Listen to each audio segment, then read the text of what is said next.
Hi, friends. Today we're looking at the book of Deuteronomy, Part 1, and this is the year 2024. I'm your old pal, Papa Dale, and this is the Jan Hus Institute of Biblical Studies, the Bachelor of Arts in Biblical Literature degree program. Because there are always new viewers, I'll introduce myself. I'm a retired pastor, teacher, theologian, and professor with over 50 years of service to the Lord Jesus Christ. My name is Dale Warren, and professionally, I'm known in my writing, teaching, and lectures as D.A. Warren, but my friends just call me Papa Dale, so please, you just call me Papa Dale. You can see the details of my personal testimony, family life, education, and ministry experience on other videos on this playlist. So for now, let's get right into today's topic. And today's topic is the Deuteronomy Lecture, Part 1. Again, this is the Jan Hus Institute in Biblical Studies, and this is the Bachelor of Arts in Biblical Literature degree program. So on with the glasses, and we're off. The name Deuteronomy comes from the Greek word Deuteronomion, which means second law or repetition of the law. This name reflects the book's context. You see, Deuteronomy serves as the final address of Moses to the Israelites before they enter the Promised Land. It consists of a series of speeches that review the law given at Sinai and provide a renewed covenant with God. It emphasizes the importance of obedience to God's commands and the covenant relationship between God and his people. Deuteronomy acts as a theological and moral guide for Israel as they prepare to establish themselves in Canaan. So, the first topic we should look at is authorship. Who wrote the book of Deuteronomy? Well, it's part of the Torah, part of what we call the Pentateuch, the first 5 books of the Old Testament, and so the evangelical understanding of the authorship attributes it to Moses. Within the context of the Pentateuch, the first 5 books of the Bible, Moses is considered the central figure and primary author of these texts, which include Genesis, Exodus, Leviticus, Numbers, and Deuteronomy. There are several internal evidences within the text that some believe support the view that it was written by Moses. The first internal evidence is Mosaic authorship. Deuteronomy is presented as a collection of Moses' speeches and teachings given to the Israelites before they enter the Promised Land, Deuteronomy 1:1. This is seen as being consistent with the Mosaic authorship attributed to the Pentateuch. Internal evidence number 2, internal references. The text itself often refers to the law and commands given by Moses, reinforcing the notion that he indeed served as the lawgiver, Deuteronomy 5:1-5. We also have the historical context. The book reflects the historical and cultural context of Moses' time, including the Israelites' journey through the wilderness and their impending settlement in Canaan. There are also first-person references. Throughout Deuteronomy, the speaker frequently refers to I and then you, suggesting a personal perspective, consistent with a single author's voice, which supporters attribute to Moses. We also look to covenant language for a clue. The book of Deuteronomy emphasizes the covenant relationship between God and Israel, which aligns with Mosaic theology and highlights the importance of the law and obedience, which is a recurring theme attributed to Moses. There are also instructions for future leaders. Deuteronomy includes specific instructions regarding the appointment of leaders and priests, which could be seen as reflecting Moses' concern for the community's future governance and spiritual integrity. Point number 7 is prophetic statements in Deuteronomy 18:15 through 19. Moses speaks of a prophet that God will one day raise up, which some interpret as a reference to future prophets in Israel, solidifying Moses' role as the lawgiver. And lastly, point number 8, the calls to remember. The frequent calls to remember God's acts and laws are consistent with Moses' role in leading Israel and emphasize the importance of their shared history and identity. Although the traditional view credits Moses with the authorship of Deuteronomy, critical and apostate scholarship often suggests that the book may have been compiled and edited by later followers or scribes, particularly during the 7th century BC. In the context of Josiah's reforms, is what they think. Now, this is called the documentary hypothesis. It is speculative and subjective, and it's only a theory that arises as scholars point to differences in what they see, anyway, as differences in style, language, and certain historical references. And that's just their perspective. Nonetheless, the traditional view remains the evangelical view.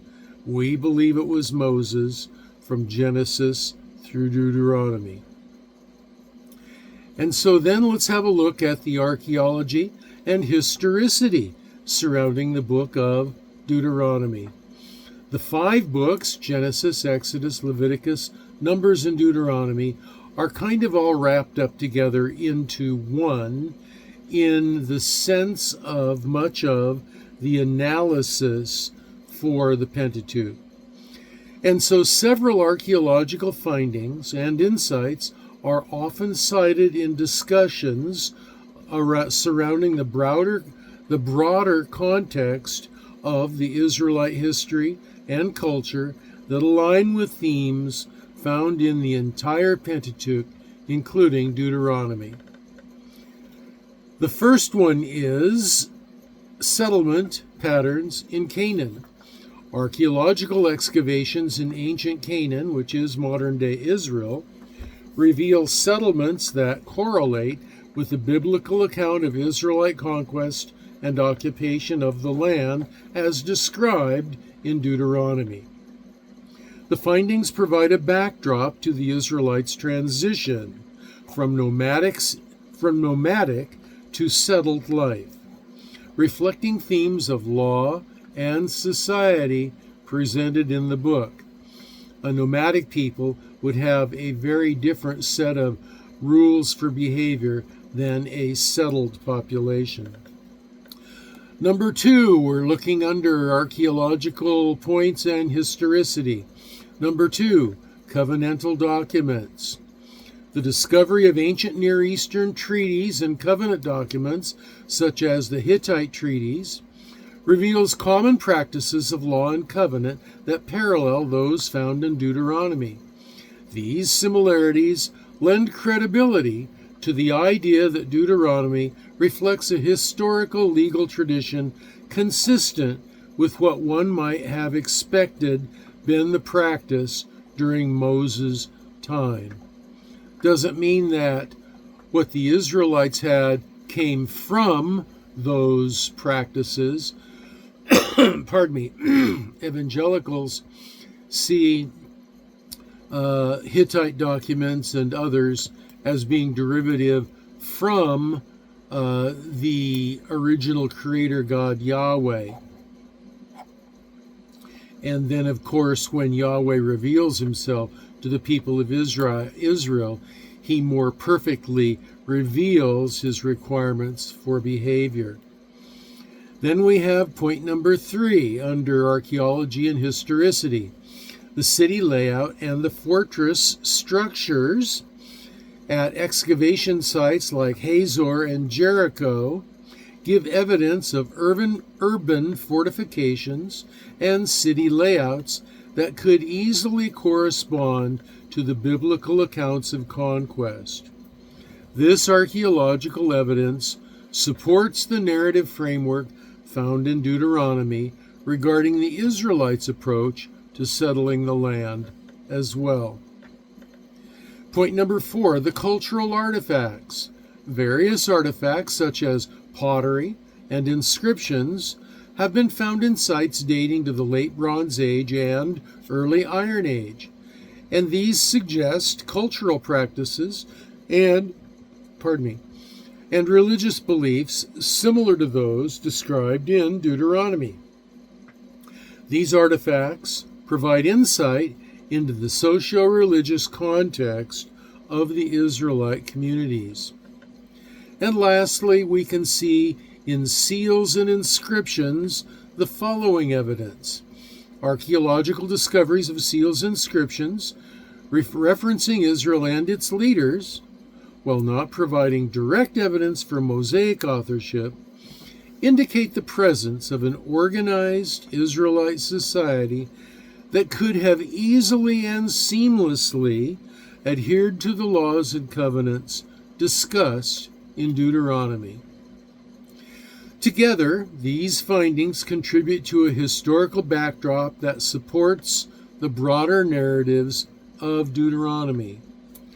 They strongly reinforce the context in which Mosaic authorship emerged and give evidence to the idea that Moses was the author of the Pentateuch and of Deuteronomy. So let's have a look at the purpose and the theme for the book of Deuteronomy. It serves several purposes and encapsulates several key themes central to its message. So what is the purpose for its writing? Well, the first is covenant renewal. Deuteronomy is primarily aimed at renewing the covenant between God and the Israelites before they enter the Promised Land. It serves as a reminder of their obligations under the law, and it encourages commitment to their covenantal relationship with God. Remember, they are coming out of 40 years, 4 decades of wandering around in desert wilderness. That is amazing. And that occurred, they were given that judgment by God because of their failure to listen to him, to obey him, and to keep covenant with him. And so Moses is reiterating what the rules are. So point number 2, under the purpose for the writing, so that Moses can deliver his farewell address. Deuteronomy is presented as a series of speeches by Moses. We've mentioned that a couple of times so far. And he is addressing the Israelites as he prepares to pass leadership to Joshua. This farewell provides an opportunity for Moses to recount the history and significance of their journey, emphasizing the lessons which he hopes they have learned. There's legal instruction in Deuteronomy. The book contains a comprehensive set of laws and regulations intended to guide the Israelites in their community life, worship practices, and social justice. It aims to establish a societal framework based on justice, morality, and devotion to God. Deuteronomy doesn't change any of the laws that Moses delivered, that God delivered through Moses in the book of Leviticus, but it does, but it does explain them and clarify them in some instances. Number 4, theological affirmation. Deuteronomy underscores the idea that obedience to God leads to blessings, while disobedience results in cursings. Disobedience, 40 years wilderness. Do we have to continue to remind you of that?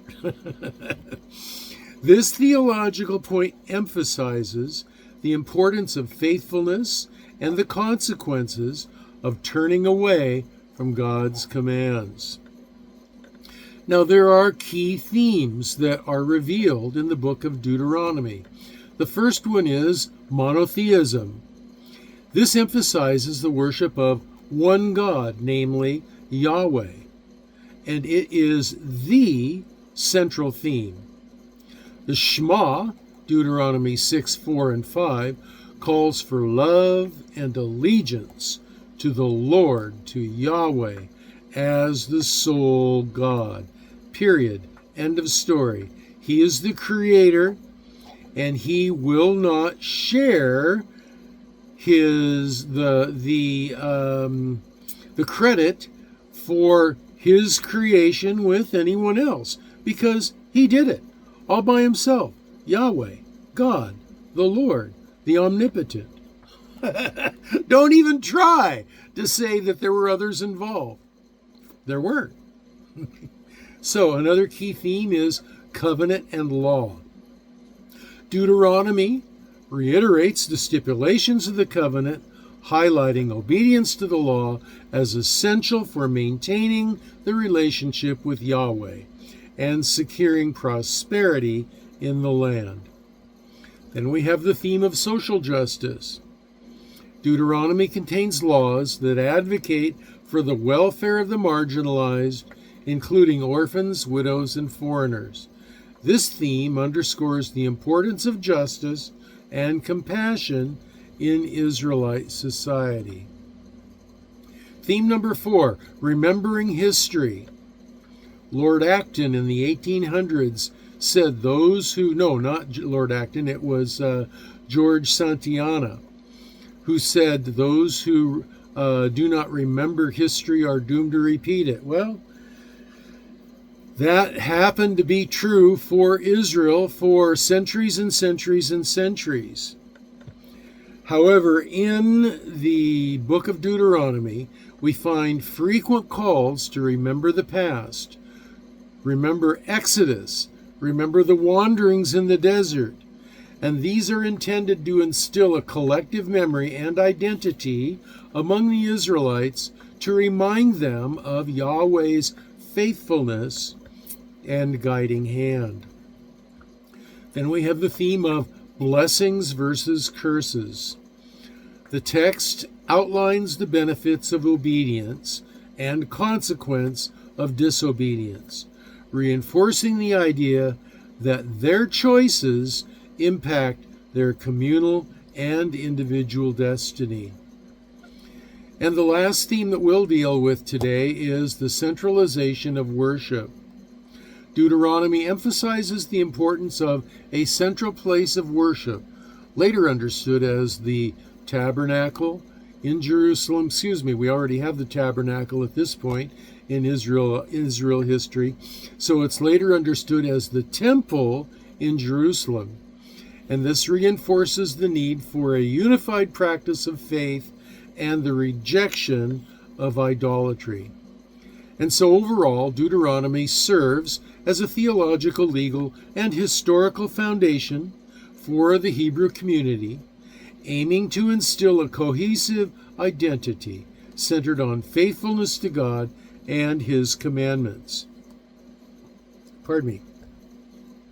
So, there are a few main characters in the book of Deuteronomy, and the most prominent, other than God Himself, the most prominent human is Moses. The central figure in Deuteronomy, Moses, delivers speeches to the Hebrews, recounting their history, laws, and covenant with Yahweh as they prepare to enter the promised land. And then, number 2, he actually probably should have been number 1. God doesn't take a second place to anyone. But in our list, we have him as number 2, God, Yahweh, the deity who speaks through Moses, giving instructions, laws, and promises to the Hebrew people. Then we have, as a collection, the Israelites, the people of Israel who are the recipients of Moses' teachings and laws, representing the community to whom the covenant is directed. And then there is Joshua. Joshua is Moses' assistant and the appointed successor who will lead the Israelites into the promised land after Moses' death. Well, these are the primary characters. Various groups and individuals from Israel's history are mentioned in the text as part of the narrative context. And so let's have a look at the structure of the book of Deuteronomy. It has a distinctive literary structure that can be outlined as follows. There is a definitive introduction. You see that in Deuteronomy 1 through 5. This section sets the stage for the speeches of Moses, situating the people in the context of Israel's journey and experiences. Number 2, historical review. Deuteronomy 1:6 through 4, verse 43. And here we have Moses recounting the history of Israel, including their departure from Egypt, wanderings in the wilderness, and the importance of obeying God's commands. This section emphasizes God's faithfulness and guidance. Then we have the third section, the heart of the law. We see this in Deuteronomy chapter 4, verses 44 through chapter 26, verse 19. Now this is the central part of the book.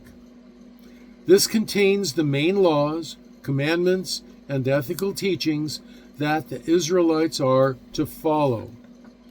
And it includes the Shema, Deuteronomy 6, 4 through 9. We mentioned that before. This is a declaration to the oneness of God and a call to love Him. And it also details laws, various different laws, addressing worship, social justice, family life, and more.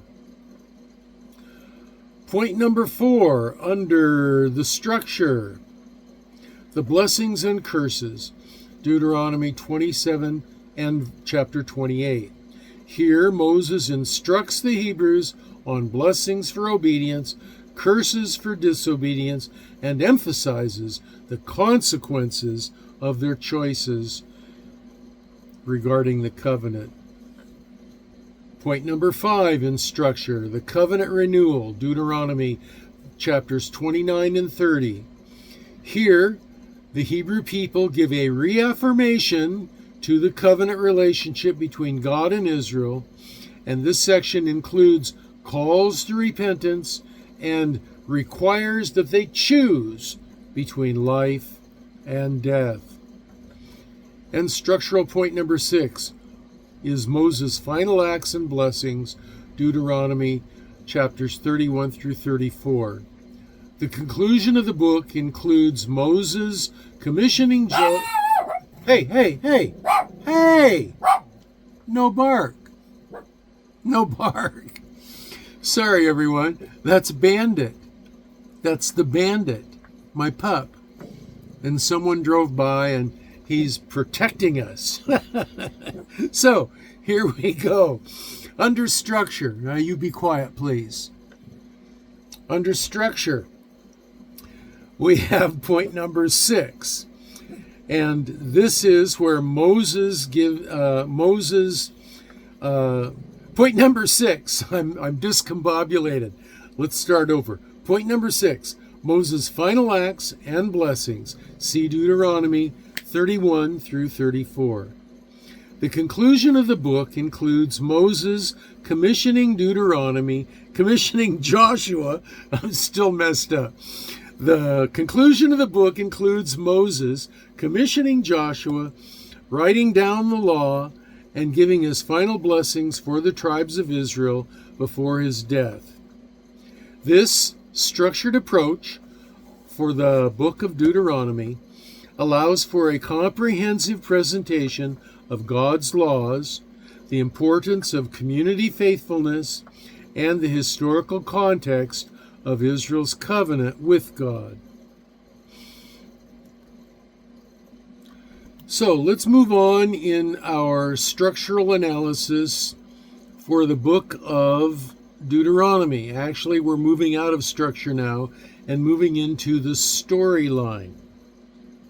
The storyline for the book of Deuteronomy primarily revolves around Moses' final speeches to the Israelites as they stand on the plains of Moab, preparing to enter the Promised Land. And here are key elements of that storyline. 1. The historical context. The book begins with Moses recounting the history of Israel, including their exodus from Egypt, the covenant at Mount Sinai, their wanderings in the wilderness, and key elements and key events leading to this moment, to the moment of this speech, emphasizing Yahweh's faithfulness. And then there is covenant renewal. Moses calls the Israelites to renew their covenant with God. He reminds them of their special relationship with God, who has chosen them as his people. And he stresses the importance of obedience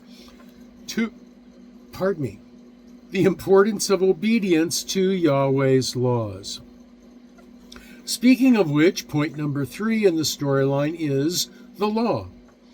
Deuteronomy includes a restatement of the laws given previously with a focus on ethical and religious behavior. The Shema, referenced several times already, Deuteronomy 6:4-9, is a declaration of faith emphasizing love for God and is a key part of this section. Pardon me. Storyline, point number 4, blessings and curses. Moses presents the benefits for obedience and consequences for disobedience. He outlines specific blessings for following God's commandments and dire warnings for turning away from them. Storyline, point number 5. This emphasizes social justice. The book emphasizes justice in social relationships, the treatment of the poor, widows, orphans, and foreigners, and in the maintaining of community integrity. Storyline point 6, preparation of a new leader. As Moses will not enter the Promised Land, he commissions Joshua to lead the people, and he encourages the Israelites to be strong and courageous. Storyline point 7 are Moses' final exhortations and the story of his death. This narrative concludes with Moses' final blessings for the tribes of Israel, and God allows Moses to view the Promised Land from Mount Nebo before his death, marking the end of an era for the people of Israel. Now, since Deuteronomy includes a brief narrative about the death of Moses, we can presume that that is the only part of the Pentateuch that was not written by Moses. Now, Moses expresses an awareness that the Hebrew people, the Israelites, will be disobedient to Yahweh in the future. Specifically in Deuteronomy 31:16-18, Yahweh informs Moses that the people will turn away from him, and Moses acknowledges this impending disobedience.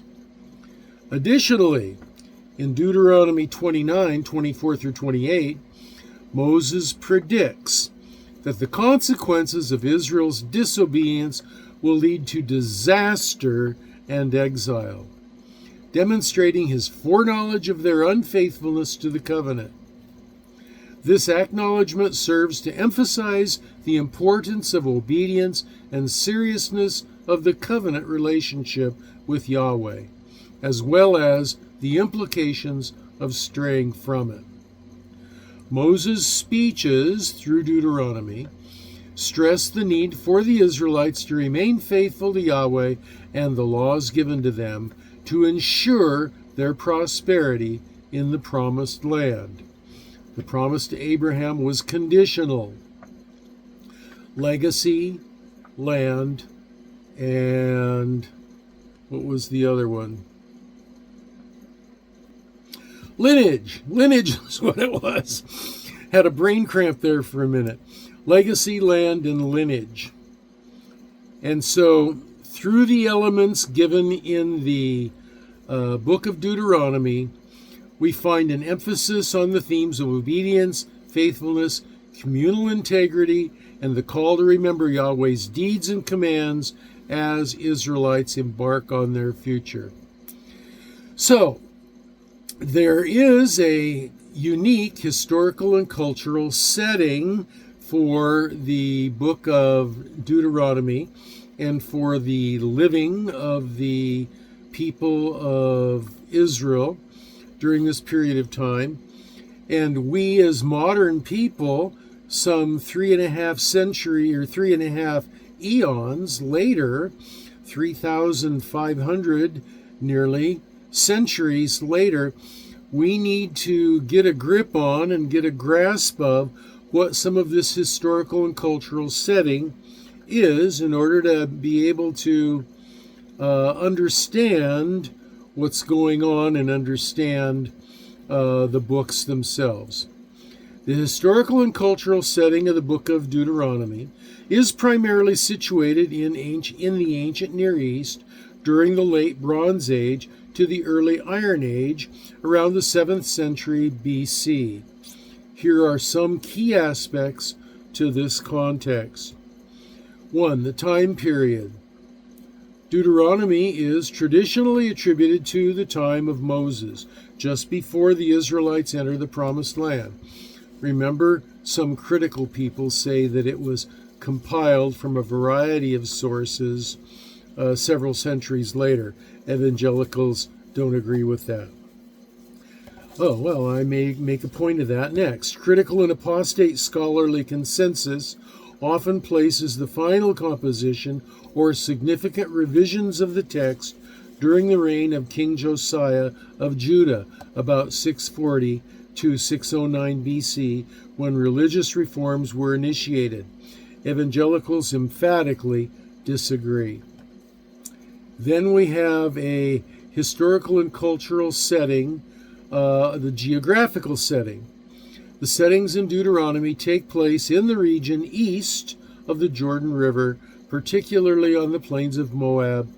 The Israelites camp here before crossing into Canaan, the Promised Land. And so, historical and cultural setting point number 3 is the covenantal culture. The ancient Israelites operated within a covenantal framework where their relationship with God was defined by agreements and laws called covenants. Deuteronomy reaffirms this idea by restating the laws and the commandments given at Sinai. I remember that Sinai is where Leviticus was given, and this is not Sinai. Deuteronomy is given on the plains of Moab 40 years later. And so the historical and cultural context point number 4, the influence of Near Eastern law codes. Deuteronomy reflects certain features found in other ancient Near Eastern legal and ethical codes, such as the Code of Hammurabi. Many cultural and legal aspects, including social justice, property rights, family law, show similarities, indicating a shared ancient cultural milieu. What they share is an ancient personal origin, which is Yahweh. And the documents from non-Israelite sources are flawed and marred and distorted compared to the documents sourced through Moses given by Yahweh. So, what is the socio-political context? The Israelite society was tribal and based on agriculture and pastoralism. Before entering Canaan, they were transitioning from a nomadic life to establishing a permanent settlement, which evolved dealing with other peoples and norms in the region. So they were nomadic, and they became settled in the land.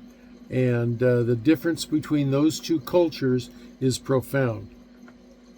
So let's look at the religious practices. The text demonstrates a monotheistic focus on Yahweh. This contrasts sharply with the polytheistic practices of surrounding cultures. Deuteronomy emphasizes worship practices, the centrality of the tabernacle, and the significance of maintaining religious purity. Then let's look at community identity.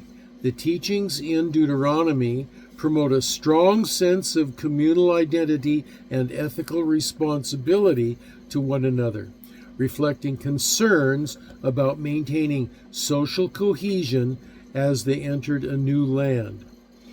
Now, in the last point of religious practices, I said the centrality of the tabernacle, and I kind of stumbled over my tongue there, because what I wrote, and when you read the notes, the words say the centrality of the temple. And that's not 100% accurate. At the point in time of the giving of Deuteronomy, they didn't have a temple. They had a portable, tent-like structure known as the tabernacle. Now, when I wrote these notes is not exactly in the same time frame as when I've recorded them. So sometimes I'll stumble over a word here or there, or will say something that's not quite wrong, or not quite right. And if I get an opportunity to change this particular note, it was definitely the tabernacle and not a temple at this point in Israelite history. And so it's important that we understand these cultural and historical aspects because they enhance the interpretation of Deuteronomy's messages of law, covenant, and ethics. And this illustrates the role of Deuteronomy in shaping Israelite identity and faith during a very critical and pivotal time in their history. Well, this has been your old pal Papa Dale, your host, and this is the year 2024. The lecture you just watched is Deuteronomy Part 1 of 3. And great insights into deeper relationship with Jesus await. And so keep reading, keep watching, keep listening to the next lecture. Please remember the printed notes and look up the scripture citations if you are studying for the Bachelor of Arts in Biblical Literature degree. You can find the notes in the video transcript or at the link below. Until I see you in the next video, this has been your old pal Papa Dale, and I'm saying to you now, God bless and be well.